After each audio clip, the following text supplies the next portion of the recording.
नाजरीन आदाब, मैं हूं खालिद शहबाज। आप देख रहे हैं गवाह न्यूज़। नाजरीन, आपको दिशा रेप एंड मर्डर केस तो याद होगा। 27 नवंबर 2019 को शमशाबाद के करीब एक वेटरनरी डॉक्टर के साथ ज्यादती के बाद इसे कत्ल कर दिया गया था। 4 मुलजिमीन को गिरफ्तार कर लिया गया था और 6 दिसंबर 2019 को सुबह 6:30 बजे इसी मुकाम पर जहां इन्होंने जुर्म किया था, एनकाउंटर में हलाक कर दिया गया था। अवाम ने पुलिस के इस इक़दाम को सराहा और साइबराबाद पुलिस कमिश्नर सजनार पर फूलों की बारिश भी की थी। ताहम इंसानी हुकूक के अलमबरदारों ने मुजरिमीन की हलाकत की मजम्मत करते हुए इसकी तहकीकात का मुतालबा किया था। मनिका गांधी ने भी कहा था कि अदालत में मुकदमा चलाए जाने के बाद इन्हें सज़ा दी जानी चाहिए थी। करुणानिधि ने कहा था कि पुलिस के इस इक़दाम के बाद अब कोई ये जान नहीं सकेगा कि हलाक होने वाले 4 वाकई मुजरिम थे या बेकसूर थे।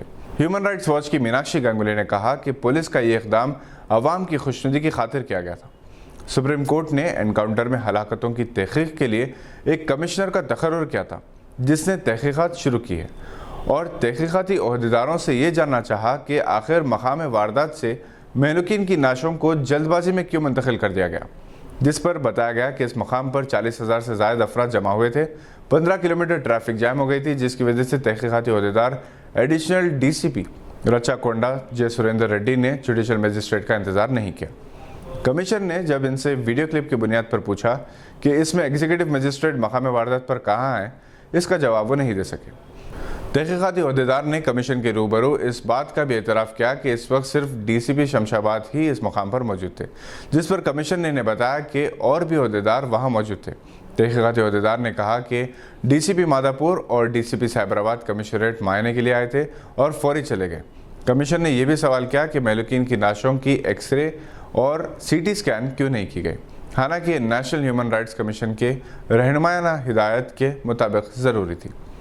कमीशन ने तहकीकाती ओहदेदारों से कई चुभते हुए सवाल किए, जिससे इस केस में दिलचस्पी और सनसनी पैदा होती जा रही है। हाल ही में मिस्टर सजनार का तबादला RTC में किया गया है।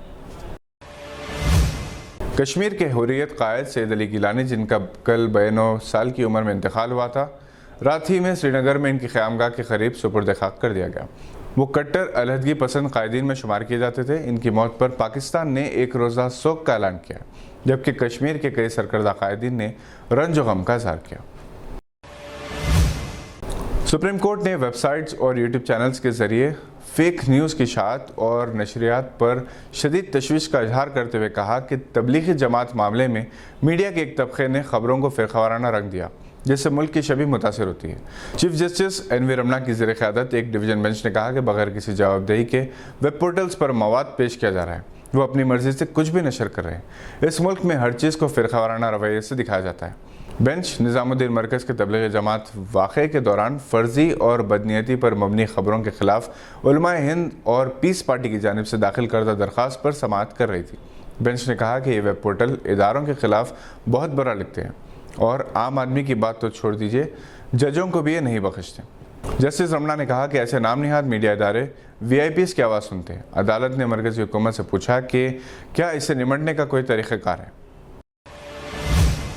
मुमताज़ शराफा कॉमेडियन उमर शरीफ इन दिनों शदीद अलील और मर्ज़ निसिया यानी शिज़ोफ्रेनिया में मुब्तला है, जिसमें भूलने की शिकायत होती है।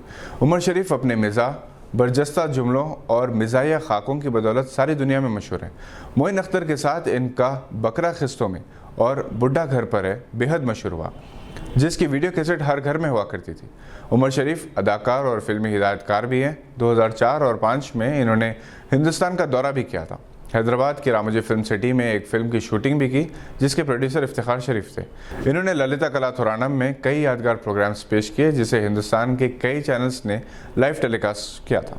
65 साल उमर शरीफ, जिनकी बेटी का गुर्दों की मर्ज़ की वजह से इंतकाल हुआ था, अंदर ही अंदर इस गम में घुलने लगे हैं। इनका कहना है कि वो मौत से नहीं डरते मगर खबर से डरते हैं। उमर शरीफ हिंद पाक दोस्ती के सबसे बड़े मुहर्रिक समझे जाते हैं। इनके चाहने वालों ने इनकी सेहतयाबी के लिए नेक तमन्नाओं का इज़हार किया। तेलंगाना में स्कूल्स खुल गए। अगरचे के तलबा की तादाद कम है, मगर उससे महीनों से बंद पड़े स्कूल्स में रौनक और सड़कों पर चहल पहल दिखाई दे रही है।